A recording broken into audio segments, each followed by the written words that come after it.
Sir റോന്തിയിട്ടുന്ന പോലെ ഞാനിങ്ങനെ ചുറ്റുന്നത്.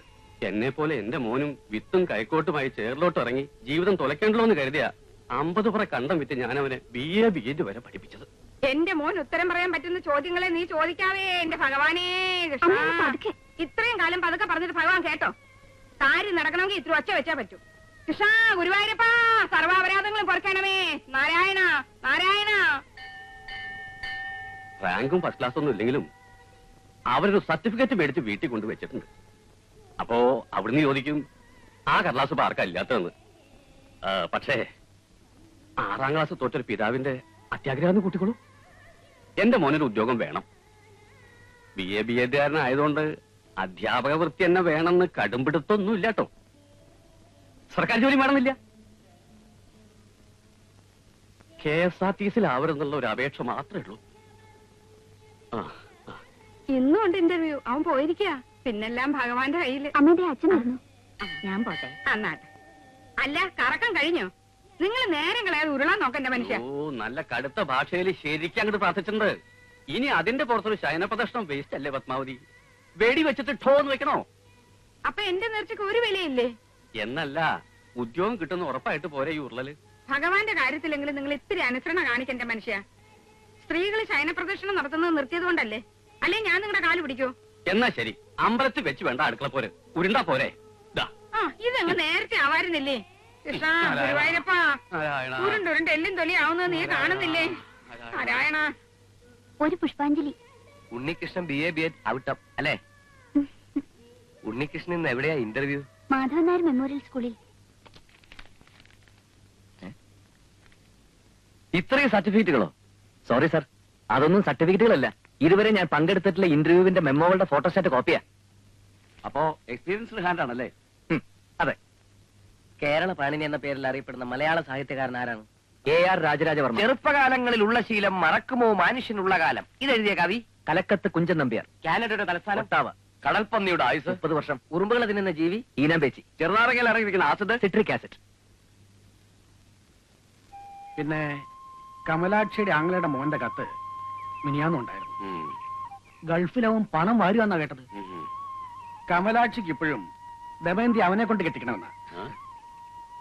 നമ്മൾ തമ്മിലുള്ള അടുപ്പത്തിന്റെ പുറത്ത് ഞാനൊരു വാക്ക് പറഞ്ഞു പോയതുകൊണ്ട് കമലാക്ഷിയുടെ ചോദ്യങ്ങൾക്കൊന്നും എനിക്കിപ്പോ മറുപടി ഇല്ലാണ്ടായി. ഉണ്ണികൃഷ്ണൻ ഒരു ജോലി കിട്ടിയ പ്രശ്നങ്ങളൊക്കെ തീർന്നില്ലേ? അതല്ല, വാസുദേവന് സമ്മതാണെങ്കിൽ അവരുടെ കല്യാണം നാളെ നടത്തണോ? ഞാൻ ഒരുക്കാം. ഏയ് അതേതായാലും വേണ്ട. നീ ജോലി ഇല്ലാത്തവന്റെ തലയിൽ പെണ്ണിനെ കെട്ടിവെച്ചു എന്നുള്ള പഴി കൂടി കേൾക്കണ്ടല്ലോ. നമ്മൾ കിടന്ന് ധൃതി വെച്ചിട്ട് എന്താ കാര്യം? എല്ലാത്തിനും ഒരു സമയല്ലേ വാസു? അത് കമലാക്ഷിക്ക് മനസ്സിലാവണ്ടേ? അല്ല, അവളെയും കുറ്റപ്പെടുത്തിയിട്ട് കാര്യമില്ല. പോയ മിഥുനത്തി ദമയന്തിക്ക് 18 കഴിഞ്ഞു.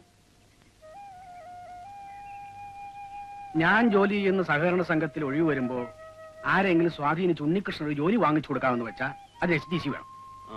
എന്നാ അത് പഠിപ്പിക്കാച്ചാലോ? അല്ല, ഞാൻ പറഞ്ഞേ ഉള്ളൂ. അല്ല, പപ്പിനായിട്ട് കേറുന്നില്ലേ? ഇല്ല, കമലാക്ഷിയുടെ ചോദ്യങ്ങൾക്ക് മുമ്പിൽ ഞാൻ പതറിപ്പോ. ഇന്റർവ്യൂ കഴിഞ്ഞ് ഉണ്ണീട്ടും വന്ന അമ്മാവ. ഞാൻ പാടത്തുനിന്ന് അങ്ങോട്ട് പോകുന്നല്ലേ ഉള്ളൂ. വന്നു കാണണം. അത് കൊള്ളാം. വിവരം അറിയാപ്പ എന്നേക്കാ ധൃതി നിനക്കാണല്ലോ. അമ്മയെ പേടിച്ചിട്ടാ. ഇല്ലെങ്കിൽ അവള് പത്മാലയത്തിൽ ഒന്ന് കാവലിരുന്നേ. ഞാൻ പറയുന്നതാണോ കുറ്റം? ഒരാലോചന ഉണ്ടെന്ന് കരുതി പെണ്ണ് എപ്പോഴും അവിടെ ഒന്ന് കാവലിരിക്കുന്നത് ശരിയാണോ? അതെ, അത് തന്നെ ഞാനും പറഞ്ഞോണ്ട് വന്നത്. ഉണ്ണികൃഷ്ണന് ഈ അടുത്ത കാലത്തെങ്ങാനും ഒരു ജോലി കിട്ടുമോ? നേർച്ചകൾ മുടങ്ങാതെ നടക്കുന്നുണ്ട്. സംസാരിച്ചൊക്കെ നേരില്ല. പശുവിനെ പറമ്പിലോട്ട് നഴിച്ചു കിട്ടണം.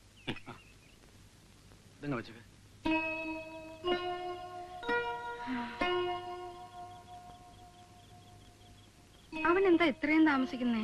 ടൗണിൽ നിന്ന് ബസ് കിട്ടി എത്തണ്ടേ?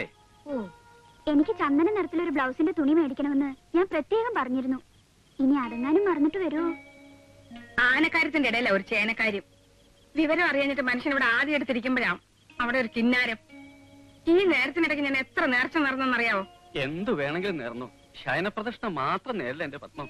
ഈശ്വര വിശ്വാസം ഇല്ലാത്തോണ്ടല്ല, ദേഹത്തിന് 1 ഇഞ്ച് തൊലി ബാക്കിയില്ല, അതുകൊണ്ടാ. വരുന്നുണ്ട്. കിട്ടിയോ ഉണ്ണേട്ടാ? ഓ, കിട്ടി കിട്ടി. രക്ഷപ്പെട്ടു. എന്റെ പ്രാർത്ഥന അങ്ങനെ അങ്ങ് പാഴാകത്തില്ലെന്ന് എനിക്കറിയായിരുന്നു. അതിന് നീ എന്തിനാ കരയുന്നേ? എന്റെ സന്തോഷം എങ്ങനെ പറഞ്ഞറിയിക്കണമെന്ന് എനിക്കറിയില്ല. എന്റെ ഗുരുവായൂരപ്പ, നിനക്ക് ഉണ്ണികൃഷ്ണന്റെ വക ശർക്കര കൊണ്ടൊരു തുലാഭാരവും അവന്റെ അച്ഛന്റെ വക 101 ശയനപ്രദാനം. ഇങ്ങോട്ട് ഓടി വന്നേ. എന്താ എന്താ എന്താ എന്താടി? ഉണ്ണിയേട്ടന് ജോലി കിട്ടിയില്ലമ്മേ. പിന്നെ കിട്ടിയെന്ന് പറഞ്ഞതോ? ഇവളുടെ ബ്ലൗസിന്റെ തുണി കിട്ടിയെന്നാ പറഞ്ഞത്. ഓ. എത്ര കടയിൽ കയറി ഇറങ്ങിയിട്ടെന്നറിയ ഈ നിറം കിട്ടിയത്. ദാ. അയ്യോ, ഞാൻ പറഞ്ഞ അതേ നിറം. നിന്റെ അമ്മ നേരത്തെ നേർന്നത് വെറുതെ ആയല്ലോ മോനെ. നേർച്ച കൊണ്ട് വലിയ കാര്യങ്ങളൊന്നും സാധിക്കാനാവില്ലെന്ന് അച്ഛൻ അമ്മയെ പറഞ്ഞത് മനസ്സിലാക്ക്. പിള്ളേരുടെ കമ്മലോ വെള്ളിയെറിഞ്ഞാനോ മറ്റോ കളഞ്ഞു പോയി കഴിഞ്ഞാൽ നേർച്ച കൊണ്ട് തിരിച്ചു കിട്ടിയെന്ന് വരും. പക്ഷെ ഒരു ജോലി കിട്ടാനൊന്നും പോരച്ച. ഇന്റർവ്യൂവിന് എനിക്ക് സെക്കൻഡ് റാങ്ക് ഉണ്ടായിരുന്നു. പക്ഷേ 1 ലക്ഷം രൂപ ഡൊണേഷൻ കൊടുക്കണം. അത്രയും കൊടുക്കാൻ അച്ഛൻ്റെ കയ്യിലുണ്ടോ?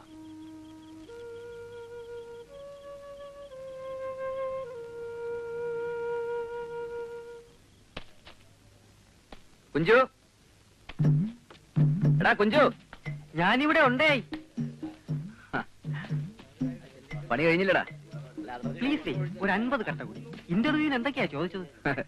ഡസൻ കണക്കിന് ഇംഗ്ലീഷ് പത്രങ്ങളും മലയാള പത്രങ്ങളും മുടങ്ങാതെ ഇറങ്ങുന്ന നമ്മുടെ നാട്ടിലെ ചോദ്യങ്ങൾ കാണോടെ പഞ്ഞം. ഓഹരി കുംഭകോണം, ഡെങ്കൽ കരാറ്, കൊങ്കൺ റെയിൽവേ, കരിപ്പൂർ വിമാനത്താവളം, സ്വാശ്രയ സമിതി, 3ാം മുന്നണി, അങ്ങനെ എന്ത് വേണമെങ്കിലും ചോദിക്കാലോ.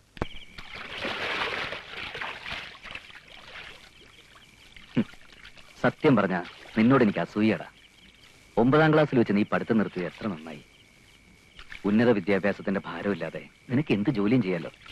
ഞാൻ നിർത്തിയതല്ല, അവർ നിർത്തിച്ചതല്ലേ. പഠിത്തം അവസാനിപ്പിക്കുമ്പോഴും എന്റെ സംശയം മുഴുവൻ തീർന്നിട്ടില്ലായിരുന്നു. ഒരു ക്ലാസ്സിൽ 4 കൊല്ലത്തിൽ കൂടുതൽ പഠിക്കാനൊക്കത്തില്ല എന്നൊരു നിർബന്ധം പിടിച്ചവന് ഞാൻ എന്തോ ചെയ്യും?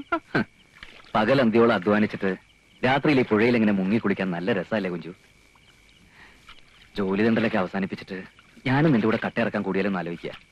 അത് വേണോ? അതെന്താ? എല്ലാ ജോലിക്കും അതിന്റേതായിട്ടുള്ള മാന്യതയുണ്ടെന്ന് വിശ്വസിക്കുന്നവനാ ഞാൻ. കട്ടേറി പത്ര മോശം പണിയെന്നല്ല ഞാൻ പറഞ്ഞത്. ഒരർത്ഥത്തിൽ നോക്കിയാൽ രാഷ്ട്ര പുനർനിർമ്മാണം തന്നെയാണ്. കേരളത്തിലെ പല സർക്കാർ ഓഫീസുകളും ഞാൻ ഉണ്ടാക്കിയ ഇഷ്ടം കൊണ്ട് കെട്ടിപ്പൊക്കിയതാ. എന്നാലും പച്ച കട്ട പോലെ ഈ തൊഴിലിനൊരു മാന്യതയില്ല. അതുകൊണ്ട് ഉണ്ണികൃഷ്ണൻ ബിയാറ്റായാലും ഈ തൊഴിലിന് ഇറങ്ങണ്ട. രമേന്ദ്രയുടെ കാര്യം ഓർക്കുമ്പോഴാ അവളെ റാഞ്ചി കൊണ്ടുപോവാൻ ഒരു ഗൾഫുകാരൻ വട്ടമിട്ട് പറക്കുന്നുണ്ട്. ഇന്നത്തെ ജോലിയും പോയ കാര്യം ദമയന്തി അറിഞ്ഞോ? ഇല്ല. അറിയുമ്പോ അവൾ ആത്മഹത്യ ചെയ്യായിരുന്നാൽ കൊള്ളാം.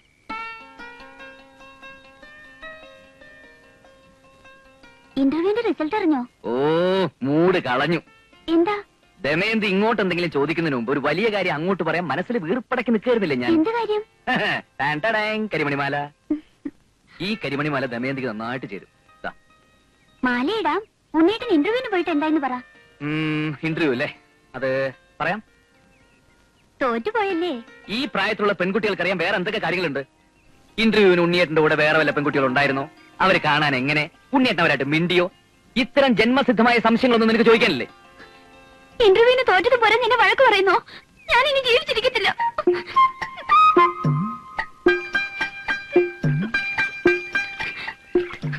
എന്തേ ചാടുന്നില്ലേ? ചാട്, ചാടേ. കണ്ടോ കണ്ടോ, ചാവാൻ പോകുമ്പോഴും ദേഷ്യപ്പെടുന്നുണ്ടോ? ഞാൻ ദേഷ്യപ്പെട്ടൊന്നുമല്ല. നീ വന്നേ, വാടി.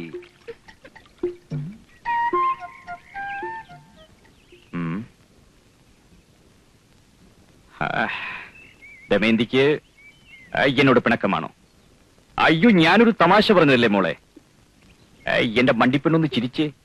അയ്യോ, അങ്ങനെയല്ല, ഇങ്ങനെ. കുട്ടിക്ക് എന്നോട് പിണക്കമാണോ? ഒന്ന് ചിരിക്കൂ. അങ്ങനെയല്ല, ഇങ്ങനെ. ഇന്നേക്ക് 41 നാൾ ഞാൻ നിന്റെ കഴുത്തിൽ താലി കെട്ടിയിരിക്കും.